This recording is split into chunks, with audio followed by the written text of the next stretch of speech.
So here we are with a 2013 model Husaberg FE350. I had it for a couple of months now. Always pretty hard to to put hours on the bike over the summer months when it's really hot. As most of you guys know, very much based off the KTM platform this year.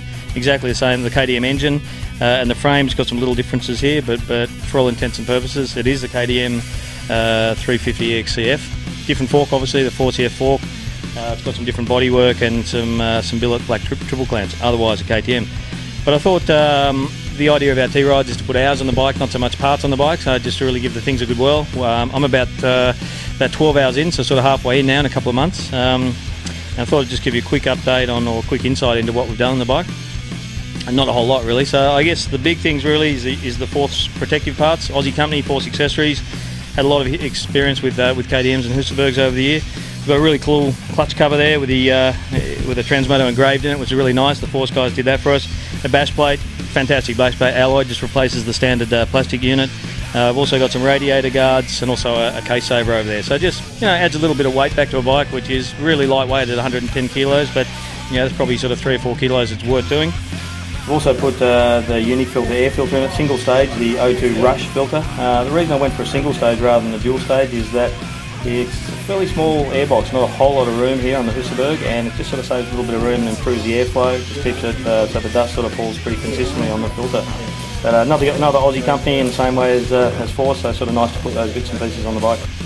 Talking about weight, put a racing battery's battery in the thing, which is about 500 grams, lithium-ion battery. Again, just to sort of save a little bit of weight. Michelin tyres, a Starcross MH3 on the front. And because it's been so wet lately, we put an S12 on the rear, but Michelin do have a Starcross coming for the rear, so I'm going to be fitting that pretty soon. I thought I'd just talk quickly about the suspension, because interesting, I think it's quite clear that Husaberg actually sort of set the thing up a little bit more for the trail, compared to its sort of KTM cousin. It's a little bit softer, particularly in the front end. And I ordered, it's got a 4.4 Newton fork springs in the thing. I ordered some 4.6s thinking they're going to be quite soft.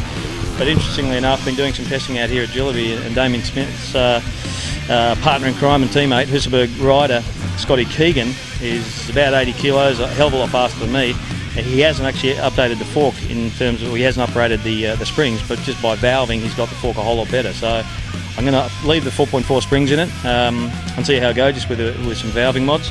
And the shock, it runs a 69 Newton shock spring, pretty good for my weight and speed at the moment. So again, I'm just going to sort of do the fork first. Other than that, just a few little things. Wirtz make an alloy throttle tube, which is just amazing. It's got amazing in that you'd never know it makes such a big difference on the bike, but it's just got a bearing in the thing, runs beautifully smoothly, just gives you a really nice contact with the bike. Some domino grips on the thing. And other than that, as I said, it's about hours, not parts on the bike. So keep an eye on that April issue, which has got this feature on the bike, and then we'll be doing updates every month or so online, and keep you in touch with what we're doing with the thing.